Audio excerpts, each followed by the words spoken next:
आप सभी को नमस्कार। आज इस प्रेस कॉन्फ्रेंस में हमारे नेता पूर्व अध्यक्ष श्रीमती सोनिया गांधी जी और हमारे पूर्व अध्यक्ष श्री राहुल गांधी जी और मंच पे बैठे हुए हमारे पार्टी के ट्रेजरर, सेक्रेटरीज और दूसरे साथियों, ये विशेष प्रेस कॉन्फ्रेंस है। मैं क्योंकि ये पहली बार हमारे नेता इस चंद इश्यू पे वो कहेंगे और राहुल जी भी अपनी बात आखिरी में रखेंगे। मैं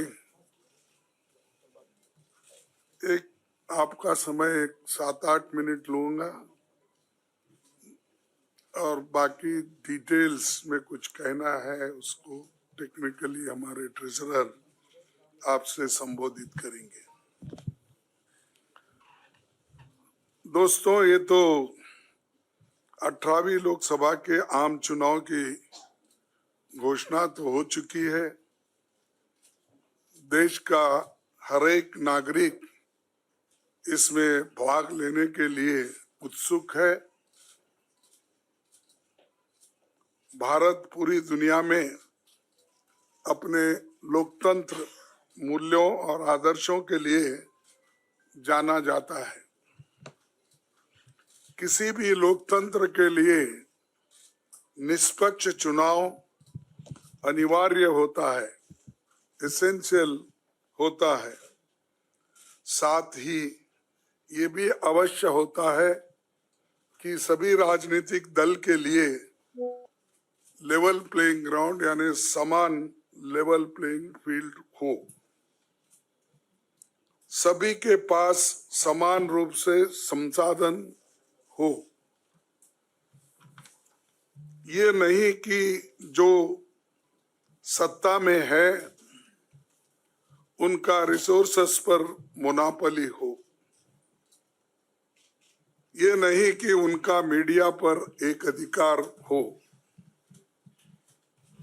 ये नहीं कि सत्ताधारी दल का संवैधानिक तथा न्यायिक संस्था जैसे आईटी, ईडी, इलेक्शन कमीशन, इन अपने दूसरे ऑटोनमस बॉडीज पर प्रत्यक्ष अथवा परोक्ष नियंत्रण हो।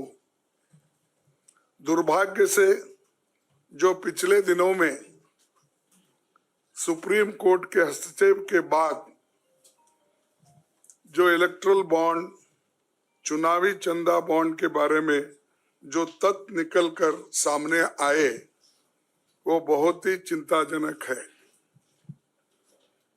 शर्मनाक भी है, क्योंकि इससे हमारे देश के छवि को ठेस पहुंची है। हमारे देश ने पिछले 70 सालों में निष्पक्ष चुनाव और स्वस्थ लोकतंत्र की छवि बनाई थी, उस पर प्रश्न चिन्ह आज उठ गया है।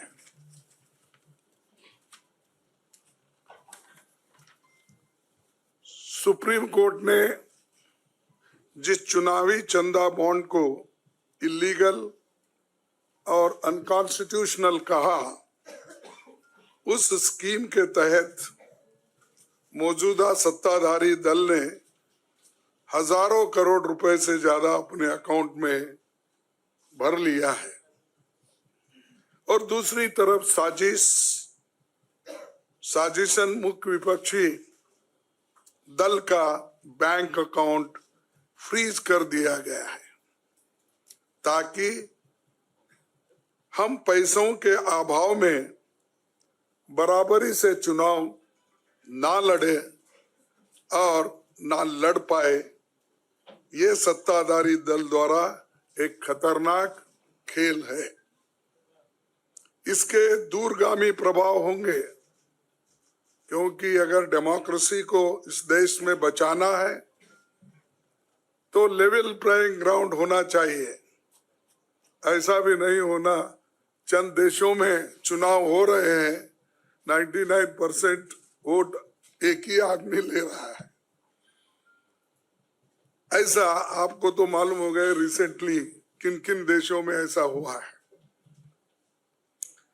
तो ये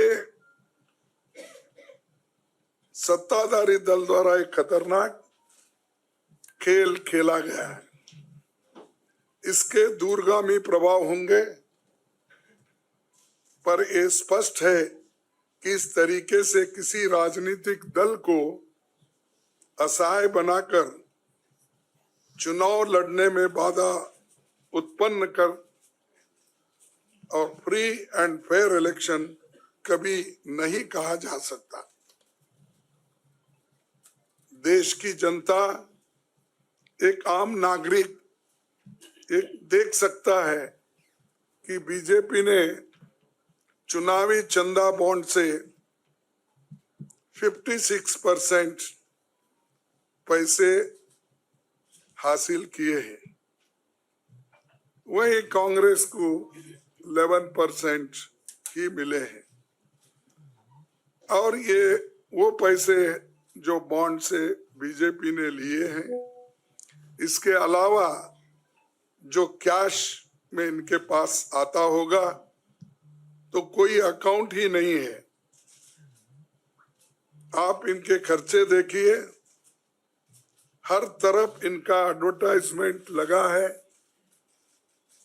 और एडवर्टाइजमेंट में भी मोनोपोली बना ली है। प्रिंट मीडिया हो, टीवी हो और सोशल मीडिया हो, इनका बहुत डोमिनेशन है। लेकिन इतने पैसे एक पार्टी जमा कर सकती है, हिंदुस्तान के 70 साल के डेमोक्रेटिक व्यवस्था में ऐसा कोई नहीं किया। ये पहली बार ये सरकार अनेक ढंग से पैसे आज उठा रही है और इनके 5 स्टार ऑफिसेस से बड़े बड़े हर जगह आप देखिए, और 4-4, 5-5 फ्लाइट एक मीटिंग को जाते हैं और उनके पीछे और 2-4 जाते हैं। एक मीटिंग का इतना खर्च होता है तो शायद ही कोई पार्टी, अपोजिशन पार्टी उसका 10% भी नहीं कर सकती मुकाबला। मैं कहना नहीं चाहता कि बीजेपी ने किस तरीके से कंपनियों से पैसे लिए, क्योंकि सुप्रीम कोर्ट तथ्यों की जांच कर रही है। हमें उम्मीद है कि सच्चाई बहुत जल्द हम सब के सामने आएगी। और अंत में मैं देश के संवैधानिक संस्थाओं से अपील करता हूं कि अगर वो फ्री एंड फेयर इलेक्शन चाहते हैं तो हमारी पार्टी को बगैर किसी रोक टोक से बैंक अकाउंट्स का इस्तेमाल करने दे,